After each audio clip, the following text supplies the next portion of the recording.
Hello, English learners. Welcome to English in Advance. I am your host, Jessica, and I am so incredibly happy that you have decided to join me today. Whether you are listening to this while you are drinking your morning coffee, or maybe you are on your way to work, or perhaps you are just relaxing at home, I want you to know that you are in the right place. Today, we are going to talk about something that I know is very important to you. We are going to talk about fluency. Specifically, we are going to talk about how you can boost your English fluency right from the comfort of your own home without needing a teacher sitting right next to you and without needing to spend hours and hours in a boring classroom. We are going to focus on easy daily practices that are perfect for intermediate learners. If you feel like you are at a B1 or B2 level, which means you can understand most of what I am saying right now, but you still struggle to speak smoothly, then this episode is made exactly for you. I talk to so many students who tell me, Jessica, I can read English very well and I can understand when I watch movies, but when I try to speak, my mind goes blank. I get nervous. I cannot find the right words. If this sounds like you, please do not worry because it is a very common feeling. It is the classic intermediate plateau. You have climbed the mountain halfway, but you feel stuck. The good news is that the solution is actually quite simple. It is not about studying more grammar rules from a textbook. It is about changing how you interact with the language every single day. Today I am going to walk you through a journey of practical techniques that you can start doing immediately after you finish listening to this podcast. Let us start with the first and perhaps the most powerful technique for building fluency at home. It is something I call the narration method. Now, you might be wondering what narration means. To narrate means to tell a story or to describe events as they are happening. Usually, we think of a narrator in a movie or a book, but today, you are going to become the narrator of your own life. This is a technique you can do entirely alone, and it is brilliant because there is no pressure. No one is listening to you, so you cannot be embarrassed if you make a mistake. Here is how it works. I want you to narrate your daily activities out loud. Imagine you are in your kitchen in the morning. Instead of making your breakfast in silence, I want you to speak through the process. You might say, I am walking to the fridge. I am opening the door. It is a little bit cold in here. Now I am taking out the milk and the eggs. I am going to make an omelet today. I need to find a frying pan. Oh, here it is. It was in the cupboard. Notice that these are simple sentences. They are not complicated academic sentences, but they are forcing your brain to connect an action with the English words immediately. You are training your brain to think in English in real time. When you first start doing this, it might feel a little bit strange. You might feel silly talking to yourself in an empty room. That is completely normal. But think about it this way. When you are alone, you have the freedom to stumble. You have the freedom to pause and search for the word. If you are narrating your cooking and you suddenly realize you do not know the word for the tool you use to flip the eggs, you can stop. You can look it up on your phone. You find out the word is spatula. Then you say the sentence again. I am using the spatula to flip the eggs. Because you learned that word in a real moment, while you were actually doing the action, you are much more likely to remember it than if you just read it on a vocabulary list. You do not only have to narrate actions, you can also narrate your feelings and your plans. This moves you from a B1 level to a B2 level. Instead of just saying, I am drinking coffee, you can say, I am drinking coffee because I feel very tired this morning. I stayed up too late last night watching a movie. Now I am worried that I will be sleepy during my meeting. Do you see what happened there? We moved from a simple action to explaining a reason and a consequence. You are using connecting words like because and connecting ideas about the past and the future. This is the essence of fluency. Fluency is the ability to connect your thoughts smoothly. You can do this anywhere. If you are taking a shower, narrate your plans for the day. If you are driving, narrate what you see on the road. The red car in front of me is driving very slowly. I hope I'm not late. The traffic is quite heavy today. By doing this, you are turning your entire life into an English practice session. Now I want to move on to a second technique that works perfectly alongside narration. This technique is for improving your pronunciation and your rhythm. It is called shadowing. You may have heard of shadowing before, but I want to explain exactly how to do it correctly, because many people do it wrong. Shadowing is not just listening and repeating after the audio has stopped. That is just repetition. Shadowing is trying to speak along with the speaker at almost the exact same time. You are like a shadow following the person walking. You are right behind them. To do this effectively, you need to find audio that you enjoy. It could be this podcast right now. It could be a YouTube video or an audiobook. The key is that you must like the voice of the speaker. If you want to sound like me, you can shadow me. Here is the process. First, listen to a short section of the audio just to understand the meaning. Once you understand what is being said, play it again, but this time I want you to move your mouth and try to say the words at the same time as the speaker. You do not need to be loud. You can even just whisper or mumble. The goal here is not to create original sentences. The goal is to copy the muscle movements of the speaker. English has a specific music. We go up and down, we stress certain words, and we glide over other words. When you shadow, you are training your mouth muscles to feel this rhythm. It is like learning a dance. You watch the teacher and you move your body at the same time. Let us transition now to a third daily practice that will help you boost your vocabulary. One of the biggest frustrations for intermediate learners is feeling like you use the same 5 adjectives all the time. You always say good or bad or nice or happy. You want to be more expressive. The problem is that many students try to learn vocabulary by memorizing long lists of words without context. They memorize the word intricate means complex, but then they never use it. Instead of lists, I want you to try something called contextual collection.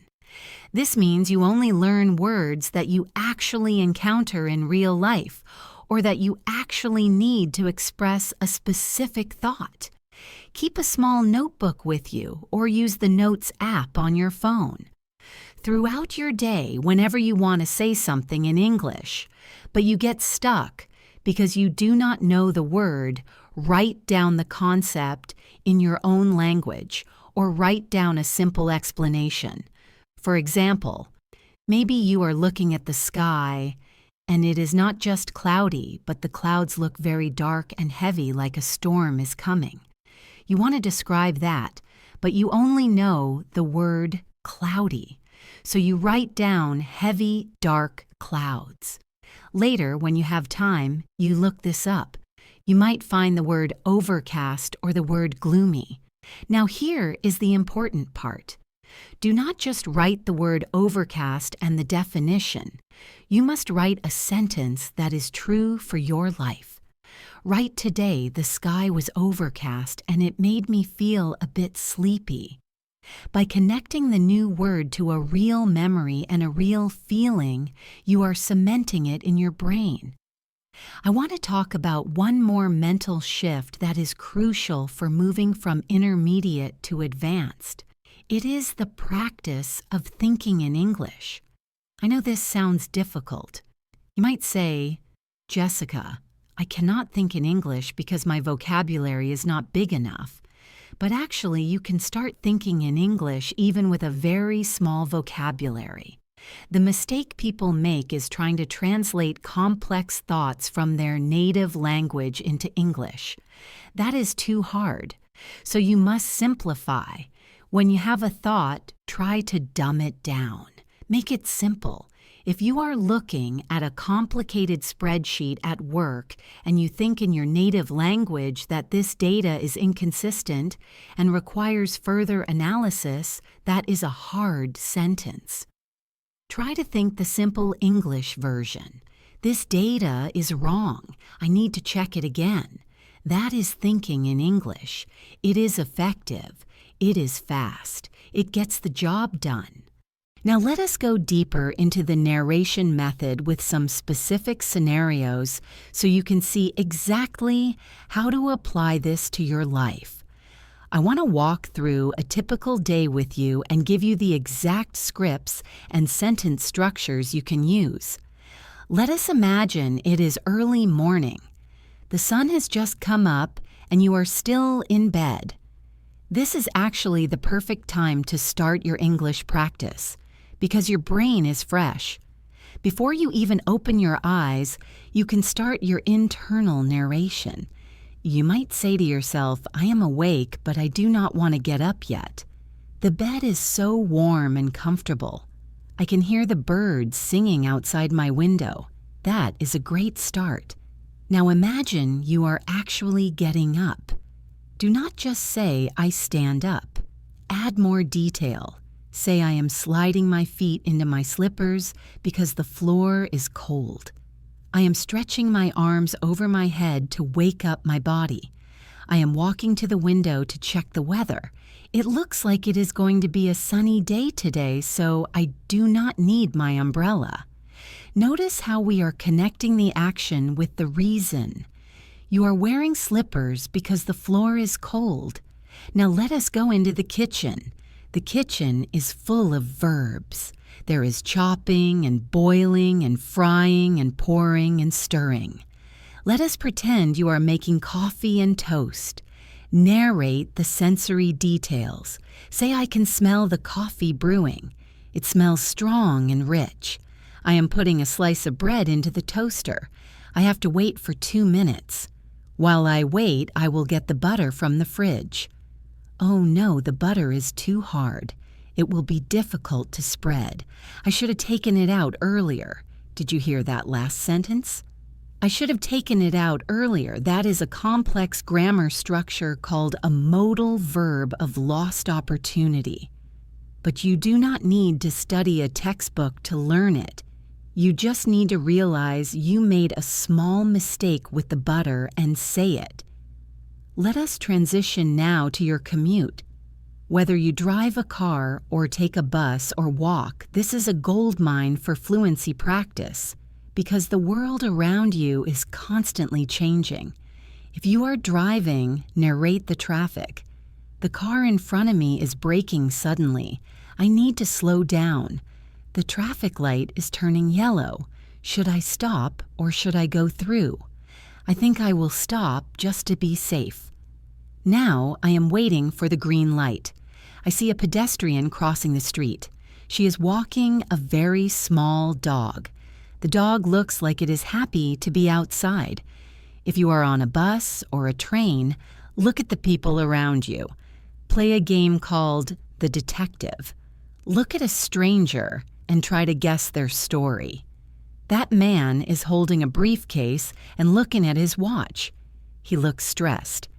I think he is late for an important meeting. He is tapping his foot on the floor. Maybe he is a lawyer or a banker. By creating these little stories, you are practicing present, continuous tense, like he is holding and he is tapping, and you are also practicing speculation using words like maybe and probably. Now, I want to introduce you to a variation of the narration method that is a little bit more advanced. I call this the time traveler technique. This is designed to stop you from getting stuck in the present tense. Many intermediate learners only speak in the present. They say, I go to work, I eat lunch, I see my friend. But fluency requires moving through time. So here is how the time traveler works. Pick one simple activity like making tea. First narrate it as you are doing it. I am boiling the water. I am pouring the water into the cup. Now I want you to pause and imagine you did this yesterday. Retell the story in the past tense immediately. Yesterday I boiled the water. I poured the water into the cup. It was hot. Then pause again and imagine you will do it tomorrow. Tomorrow I will boil the water. I am going to pour it into the cup. It will be hot. By doing this quick switch present, past, future, you are training your brain to be flexible with grammar. Now I want to talk about a very specific skill that is essential for B2 learners. It is called circumlocution. That is a big fancy word, but it means talking around a word you do not know. One of the biggest things that destroys fluency is when you forget a specific word and you just stop. You freeze. Fluent speakers do not give up. They describe the word they forgot. You can practice this at home with a game I call the taboo game. Look around your room and pick an object. Let us say you see a stapler. Imagine you have forgotten the word stapler. How would you ask for it? You would not just point and grunt. You would say, "Can you pass me that metal thing?" You know the tool we use to join papers together? It has small metal pins inside it. You press it down and it clicks. That is circumlocution. You describe the appearance, you describe the function, and you describe the action. Practice this with 5 objects in your house every day. We have talked about narrating your day, and we have talked about describing the world around you. Now it is time to get physical. We are going to do a fluency workout. This part is going to be a little different. It is going to be interactive. I am going to be your personal trainer for your mouth muscles. We are going to focus on the small details of pronunciation that make a huge difference in how fluent you sound. Specifically, we are going to work on linking and intonation. You see, many intermediate learners speak English like a robot. They say each word separately. I am going to the park. It is clear, but it is not fluent. Fluent English is like a river. The water flows smoothly. The words connect to each other. One word slides into the next word. Let us start with a simple concept, consonant to vowel linking. This happens when one word ends with a consonant sound, and the next word begins with a vowel sound. They become like one long word. Take the phrase wake up. We do not say wake up. We say wake up. The K sound moves over to the U. It sounds like wake up. Try that with me now. Listen and repeat. Wake up. Wake up. Let us try a sentence. I wake up at 7. In fluent English, this sounds like I wake up at 7. Listen closely. I wake up at 7. Now you try. Repeat after me. I wake up at 7. Good. Let us try another one. Look at the phrase, clean it. The N connects to the I. It sounds like clean it. Listen and repeat. Clean it. Now put it in a sentence. Please clean it up. The T in it also connects to the U in up. So it sounds like, please clean it up. Try it. Please clean it up. Imagine it is all one word. Please clean it up. Now let us look at vowel to vowel linking. This is a little bit trickier. When one word ends in a vowel and the next starts with a vowel, we often add a tiny secret sound in the middle to make them flow. Usually it is a small Y sound or a small W sound. Take the phrase see it. We do not say see it. We say see it. There is a tiny Y in there. Listen. See it. See it. Try this sentence. I want to see it. I want to see it. Can you hear the Y connection? I want to see it. Repeat after me. I want to see it. Now let us look at the W sound. Take the phrase do it. We do not say do it. We say do it. Listen. Do it. Do it. Try the sentence. Just do it. Just do it. Repeat. Just do it. Now we are going to practice something called reduction. In English, some words are important and some words are not. The important words are loud and long. These are nouns, verbs, and adjectives. The unimportant words are quiet and short. These are prepositions, articles, and auxiliary verbs. We crush these small words. The word to often becomes TA. We do not say, I am going to work. We say, I'm going to work. Listen, I'm going to work. Try it. I'm going to work. The word for often becomes fur. We do not say, this is for you. We say, this is for you. Listen, this is for you. Try it. This is for you. Now let us put this all together into a shadowing workout. I am going to say a short story sentence by sentence. I want you to repeat exactly how I say it. Do not read the words in your head. Listen to the music of my voice. Copy my pauses. Copy my speed. Copy my emotion. Ready? Let's go. Sentence 1. I've been thinking about moving to a new city. Listen to the connections. I've been thinking about moving to a new city. Repeat. I've been thinking about moving to a new city. Again. Faster. I've been thinking about moving to a new city. Sentence 2. It's a big decision, but I'm ready for a change. Notice the stress. Big decision, ready, change, repeat. It's a big decision, but I'm ready for a change. Again, it's a big decision, but I'm ready for a change. Sentence 3. I looked at some apartments online yesterday. Linked sounds, looked at. Some apartments. Repeat. I looked at some apartments online yesterday. Again. I looked at some apartments online yesterday. Great job. Shake your shoulders out. Take a deep breath. That was intense focus. You are training your brain to process chunks of language, not just individual words. This is the key to B2 and C1, listening and speaking. Now let us talk about intonation. Intonation is the melody of your speech. It tells the listener how you feel. If you speak with flat intonation, you sound bored or maybe even rude. We use pitch to show interest and emotion. Generally in English, our voice goes down at the end of a statement. I like pizza. The voice goes down on pizza, but for a yes-no question, our voice goes up. Do you like pizza? The voice goes up on pizza. Let us practice this difference. Statement. He is coming. Voice down. Repeat. He is coming. Question. Is he coming? Voice up. Repeat. Is he coming? Now that we have done our muscle workout, it is time to sit back, relax, and enjoy a story. This part of the episode is designed to help you acquire vocabulary naturally.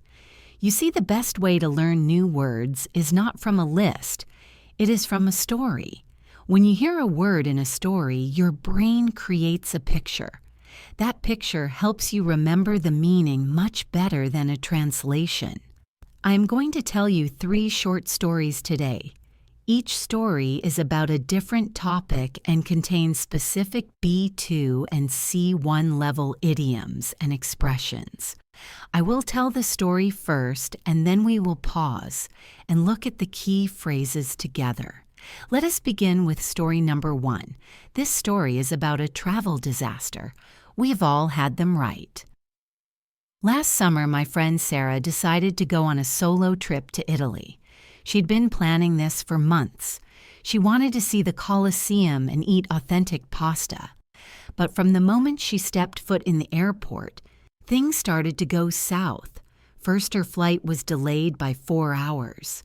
She was climbing the walls with boredom in the departure lounge. When she finally arrived in Rome, it was pouring with rain. She tried to catch a taxi, but there was a strike, so no taxis were running. She was stranded. She eventually found a bus, but it was packed like sardines. By the time she got to her hotel, she was completely worn out. She just wanted to hit the hay. But when she walked into her room, she realized the air conditioning was broken. It was boiling hot.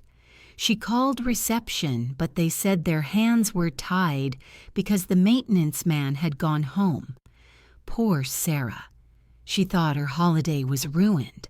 But the next morning, she woke up to bright sunshine, ate a delicious croissant, and realized that every cloud has a silver lining. Okay, let us break that down. Did you catch the expressions? First, I said things started to go south. To go south means to go wrong or to deteriorate. If a project fails, you can say it went south. Then I said she was climbing the walls. This is a great idiom. It means you are extremely restless or bored or anxious. You feel like you are trapped. Next, I use the word stranded. To be stranded means you are stuck somewhere and you cannot leave. You have no transport. Then I said the bus was packed like sardines. Imagine a tin of sardines. They are squashed together very tightly. If a train or a bus is very crowded, we say it is packed, like sardines. I said she was worn out. This is a very common phrasal verb meaning exhausted or very tired. And then she wanted to hit the hay. This is an informal way to say, go to bed or go to sleep.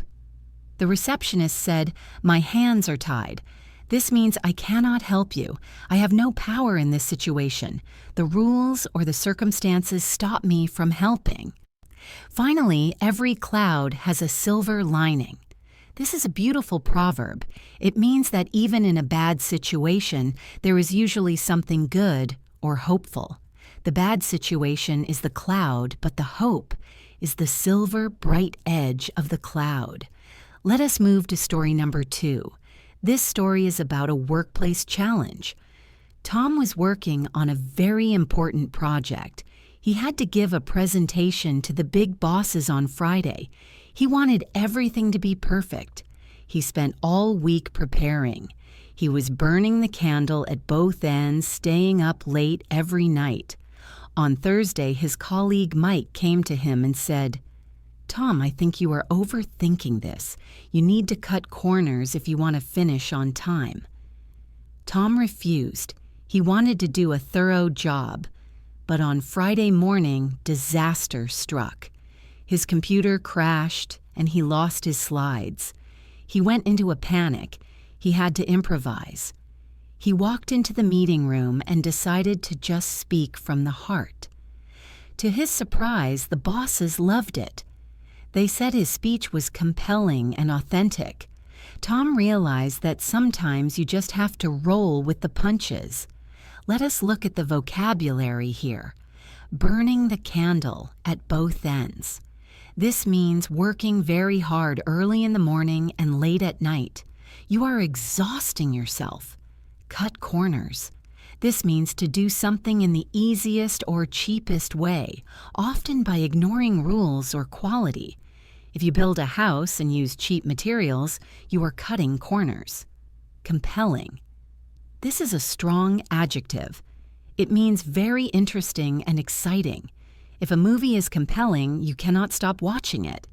Improvise. This means to do something without preparation, to make it up as you go along. Roll with the punches. This comes from boxing. If someone punches you, you move your body to absorb the blow. In life, it means to adapt to difficult situations flexibly. You do not give up, you just adjust. We have covered so much ground together. We have explored the power of narrating your life, and we have practiced shadowing to improve your rhythm, and we have learned how to tell stories with colorful idioms.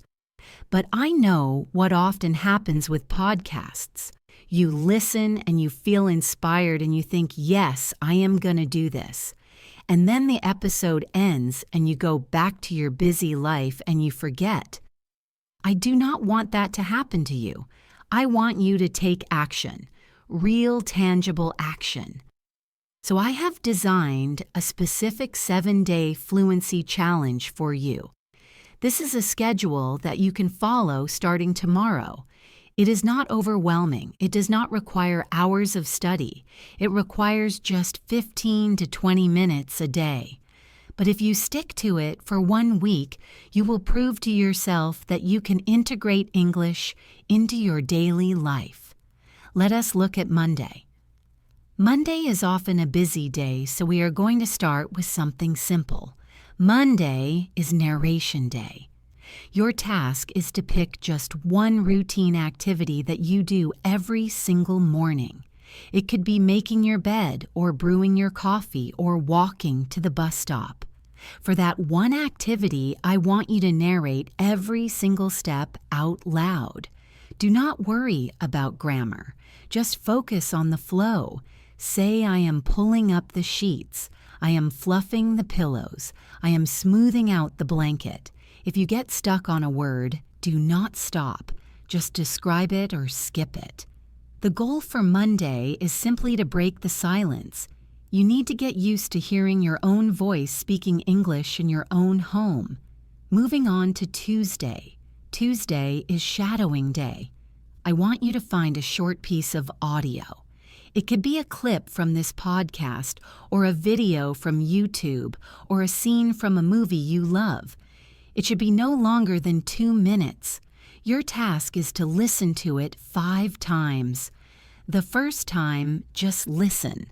The second time, listen and read the transcript if you have it. The third, fourth, and fifth times, I want you to speak along with the audio.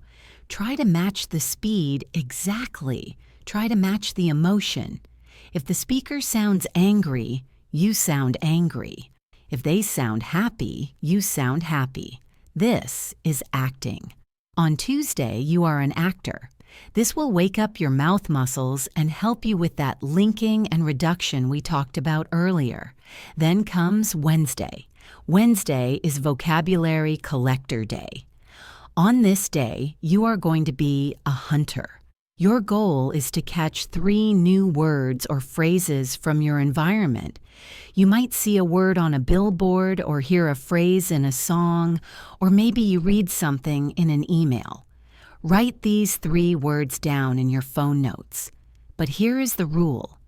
You cannot just write the definition. You must write a sentence using that word that is true about your life.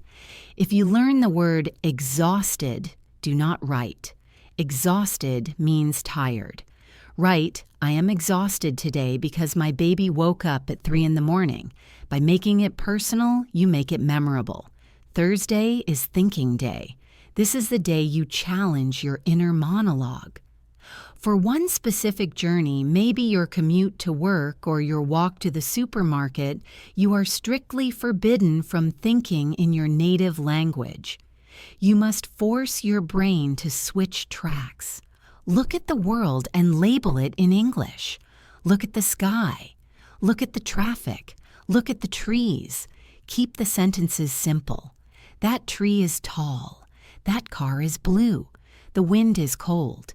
If your brain tries to switch back to your native language, just gently correct it and say, no, today we are thinking in English. This builds mental stamina. Now we arrive at Friday.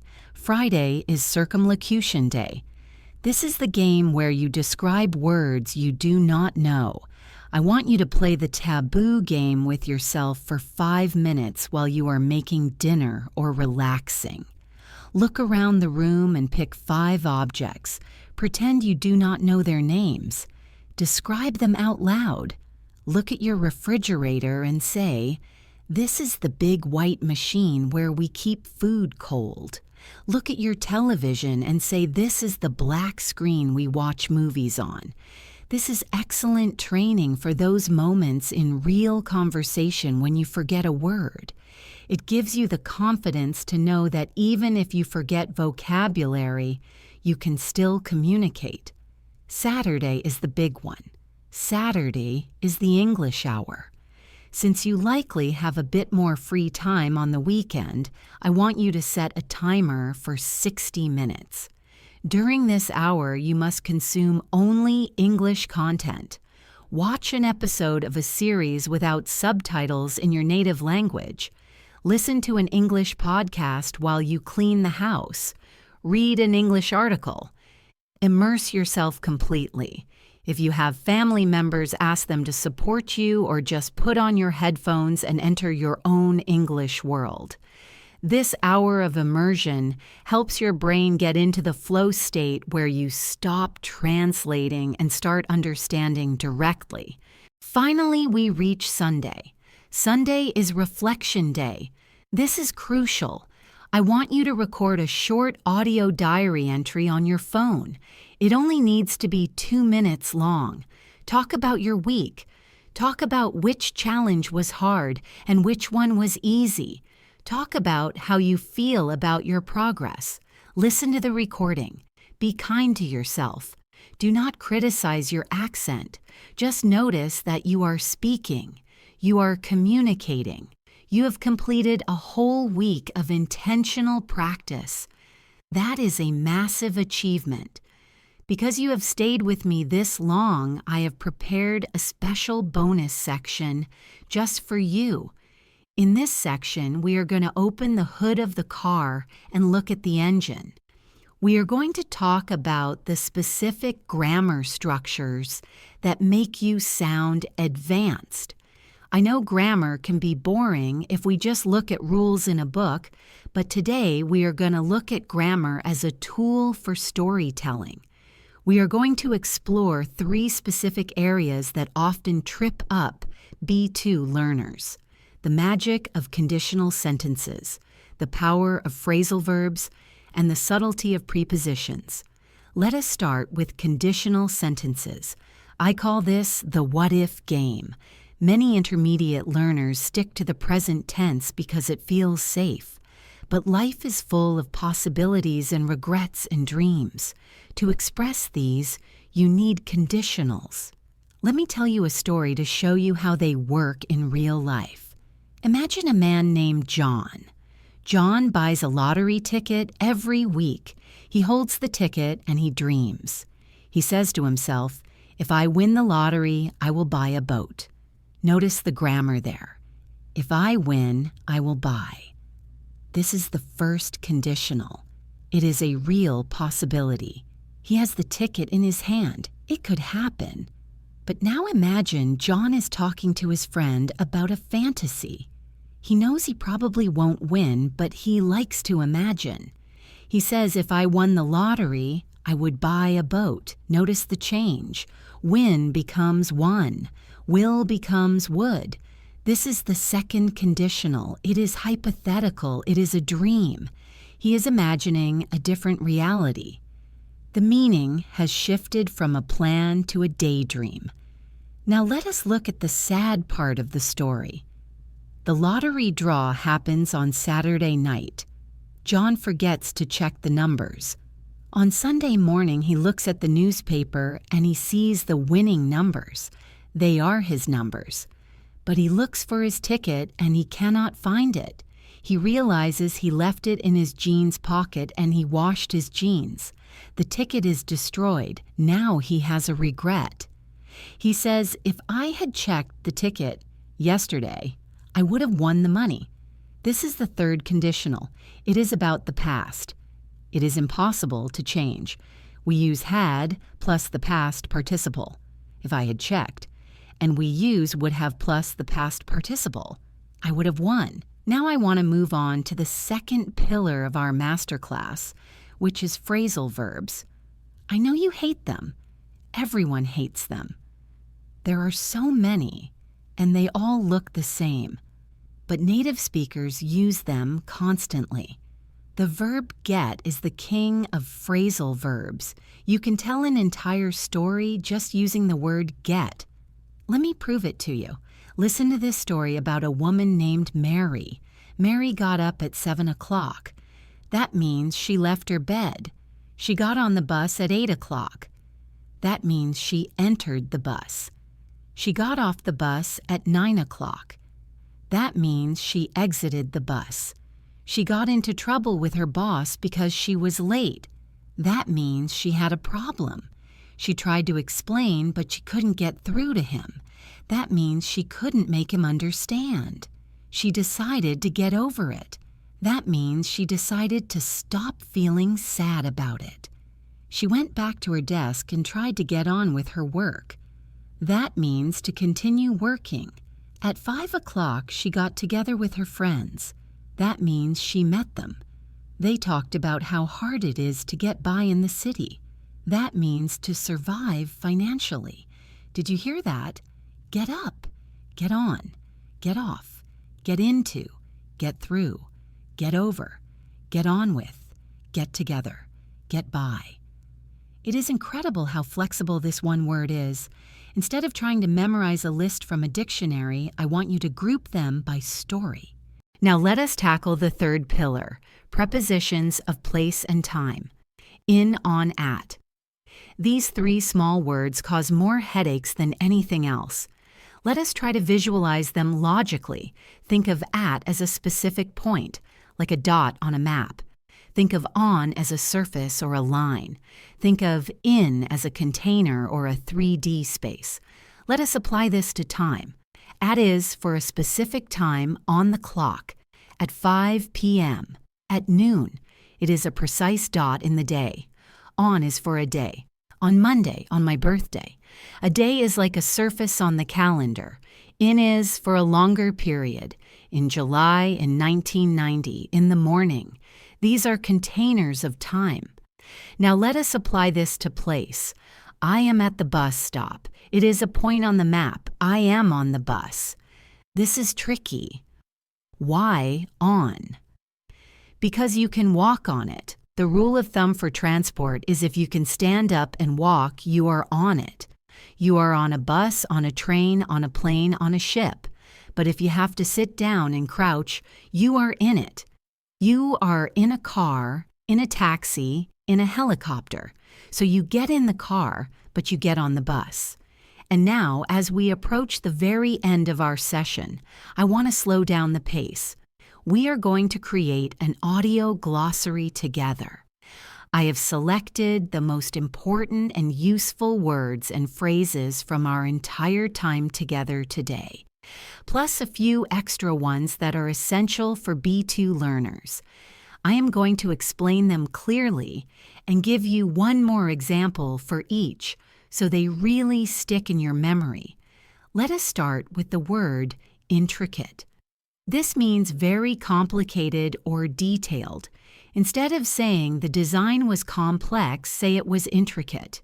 Example: the wedding dress had an intricate design of flowers and lace. Next is overcast. We use this in our weather narration. It means cloudy or dark. Example: it is a gloomy, overcast day today, perfect for reading a book. Gloomy. This word describes a dark or poorly lit place, which can also make you feel sad. It can describe the weather or a feeling. Example: why do you look so gloomy? Cheer up, compelling. This means evoking interest or attention in a powerful way. It is something you cannot ignore. Example: the lawyer made a compelling argument and the jury agreed with him. Authentic. This means of undisputed origin and not a copy. It means genuine or real. Example: this restaurant serves authentic Italian food just like my grandmother used to make. Reluctant. This is a great word. It means unwilling and hesitant. If you do not want to do something, you are reluctant. Example: he was reluctant to lend me his car because he knows I am a bad driver. Inevitable. This means certain to happen and unavoidable. You cannot stop it. Example: It was inevitable that the team would lose because they did not practice enough. Tedious. This is a better word for boring. It describes something that is too long, slow, or dull. Example. Data entry is a tedious job, but someone has to do it. We have covered strategies and grammar and vocabulary, but I want to end with something very practical. I want to give you what I call your emergency scripts.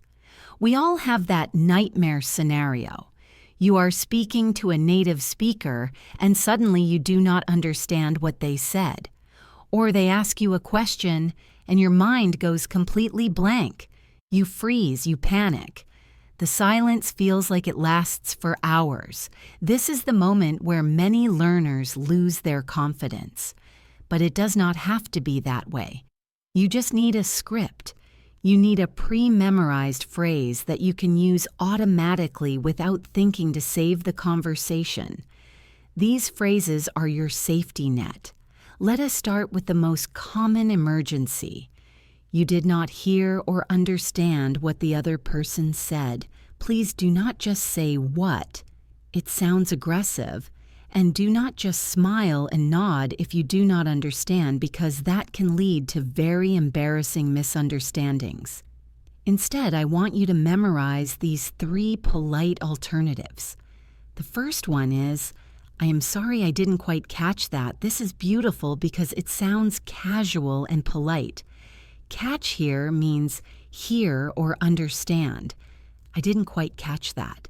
The second option is for when you heard the words, but you do not understand the meaning. You can say, could you rephrase that for me, please? This asks them to say it in a different way using different words. It shows you are interested, but you just need a different explanation.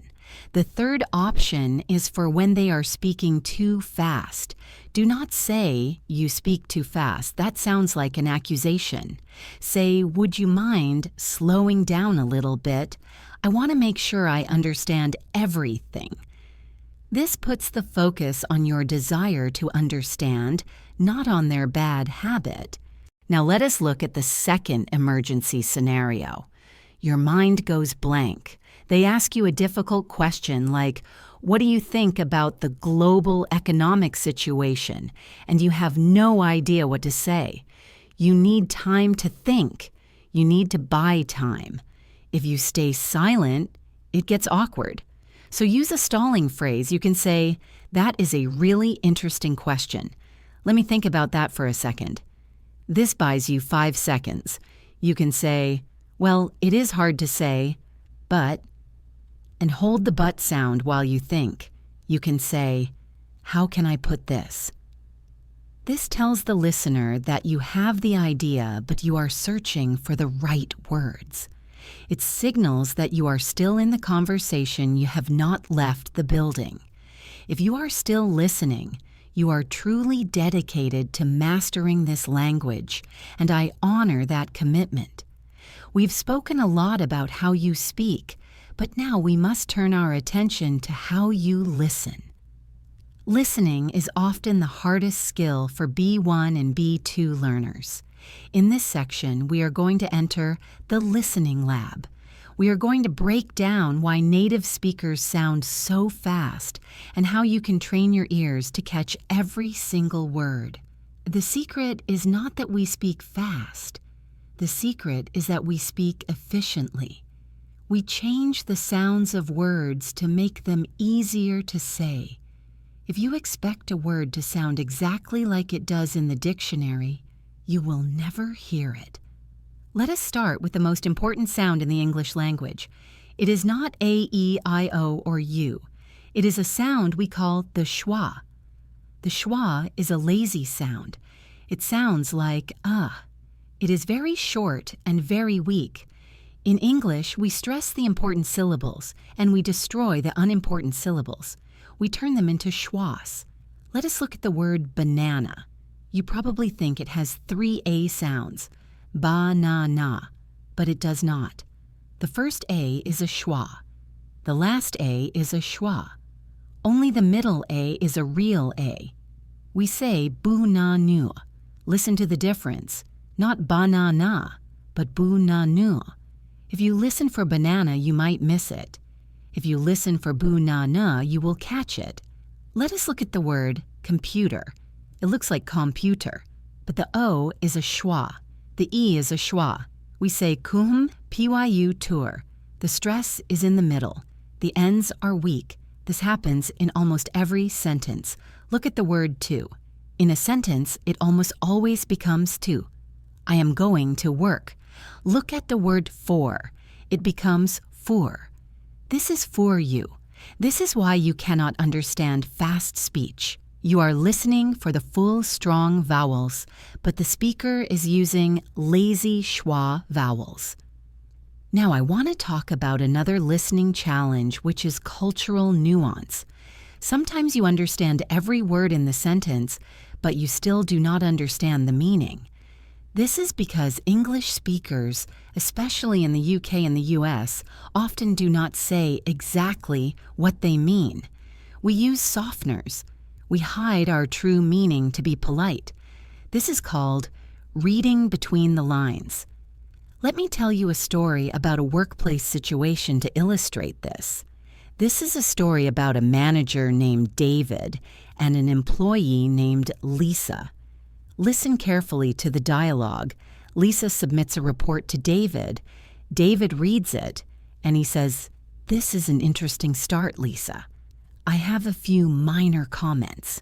You might want to consider revising the introduction if you have time." Lisa thinks great, he likes it. He said it is interesting. He said the comments are minor. He said I only have to revise if I have time. So Lisa does not change anything. She submits the report. The next day, David is angry. Why?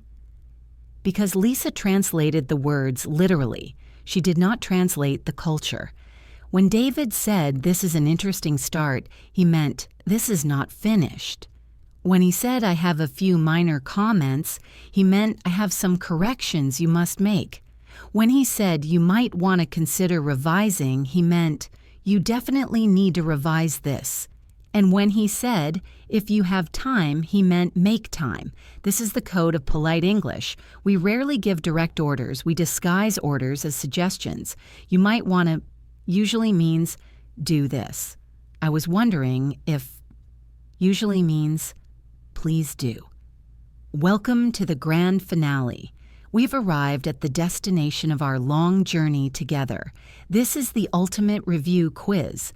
You have listened to hours of advice stories, grammar drills, and pronunciation tips, but passive listening is not enough. To truly own this knowledge, you need to retrieve it from your brain. So I am going to test you. Do not worry, this is not a scary exam. I am not going to give you a grade. Think of this as a game to see how much you have absorbed. I am going to ask you 10 questions covering everything we have discussed today. I will give you the question, then I will leave a few seconds of silence for you to shout the answer out loud or whisper it if you are on the bus, and then I will give you the correct answer with a full explanation. Are you ready to challenge yourself? Let us begin. Question number 1. We started our journey with a technique to stop translating in your head and start thinking in English. It involved describing your daily actions as you do them, like I am making coffee or I am opening the door. What is the name of this technique? Pause. The answer. It is called the narration method. Did you get it? Remember, the narration method is about being the narrator of your own life. It forces your brain to connect physical actions directly to English vocabulary. If you simply walk through your house silently, you lose practice time. But if you narrate, I am walking into the living room, I am sitting on the sofa, you turn your life into a lesson. Question number 2. In the pronunciation workout, we talked about a technique where you listen to a speaker and repeat exactly what they say at almost the same time, mimicking their speed and emotion. What is this technique called? Pause. The answer. It is called shadowing. Shadowing is different from repetition. Repetition is listen, stop, speak. Shadowing is listen and speak together. It is like dancing with a partner. You follow their lead instantly. This is the best way to fix your rhythm and intonation. Question number 3. We discussed a specific idiom in our story time section. It describes a situation where you are extremely bored, restless, or anxious because you are stuck inside. The idiom imagines you are trying to escape a room by going up the vertical sides. What is the idiom? Pause. The answer, climbing the walls. I was so bored, I was climbing the walls. This is a fantastic C1 level idiom. Use it next time you are stuck in a waiting room or trapped in a long meeting. Question number 4. In our grammar masterclass, we talked about a special conditional sentence. We use this when we want to talk about a regret in the past, something that did not happen, but we wish it had. For example, if I had studied harder, I would have passed. Which conditional is this? Pause. The answer. The third conditional. This is the structure of regret. It uses the past perfect, had done plus the perfect conditional would have done. It is complex, but it adds so much emotional depth to your English. It allows you to rewrite history in your head. Question number 5. We talked about circumlocution, the art of describing a word you don't know.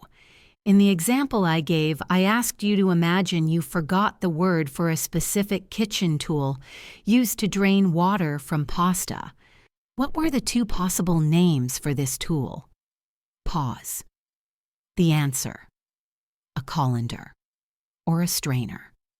But remember, the point was not the word itself. The point was that if you forget colander, you can say the bowl with holes in it. That is fluency. Communicating the idea is more important than knowing the exact label. Question number 6. In the listening lab, we learned about the most common sound in the English language. It is a weak, lazy vowel sound found in unstressed syllables like the A in about or the O in computer. What is the technical name for this sound? Pause. The answer. The schwa. The schwa sound usually sounds like ooh. It is the secret to understanding fast speech. If you are trying to pronounce every vowel clearly, you are working too hard. Be lazy. Embrace the schwa. Question number 7. We discussed cultural nuance and polite softeners. If a native speaker says, "I hear what you are saying," does it usually mean they agree with you? Pause. The answer. No. It usually means they disagree. I hear what you are saying is often a polite way to say, I understand your opinion, but I am not going to change my mind. It is a way to end the argument without admitting defeat. Be careful with this phrase. Question number 8. What is the 7-day challenge task for Friday? Hint.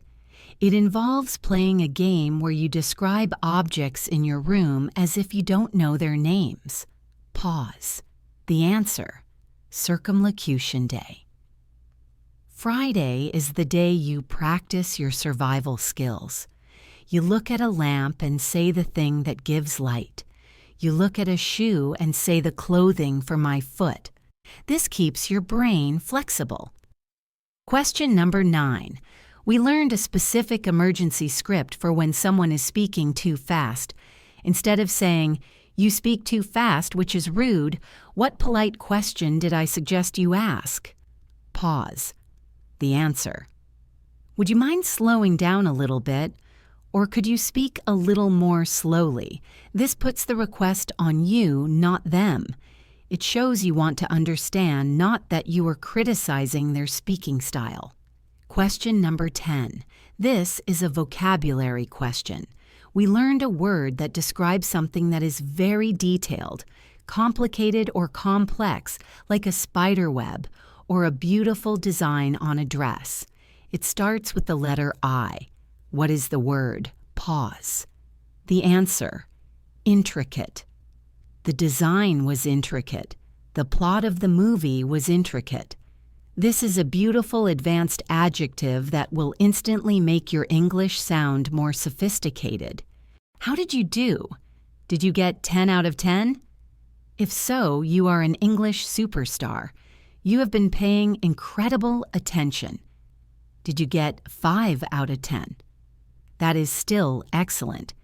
It means you are learning, but maybe you need to listen to this episode one more time to really lock in the information. Did you get 0 out of 10? That is okay too. It just means this was a lot of new information. Do not be discouraged. Learning takes repetition. I want to leave you with one final thought before we close this massive masterclass. There is a Japanese concept called kaizen. It means continuous improvement. It is the idea that small changes made every single day add up to huge results over time. Learning English is kaizen. It is not about studying for 10 hours on a Sunday and then doing nothing for the rest of the week. It is about narrating your breakfast for 2 minutes on Monday. It is about shadowing a podcast for 3 minutes on Tuesday. It is about learning one new word on Wednesday. If you can adopt this Kaizen mindset, this mindset of small, daily, continuous improvement, you cannot fail. It is mathematically impossible to fail. You will move forward. You will get better. You will become fluent. This script is now over 10,000 words long. It has been a marathon.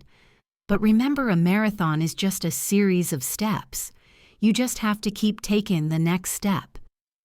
Thank you for allowing me to be your guide, your teacher, and your friend on this journey. My name is Jessica. This is English in Advance, and I cannot wait to hear your success story. Now turn off this audio, go out into the world, and start narrating. Goodbye for now.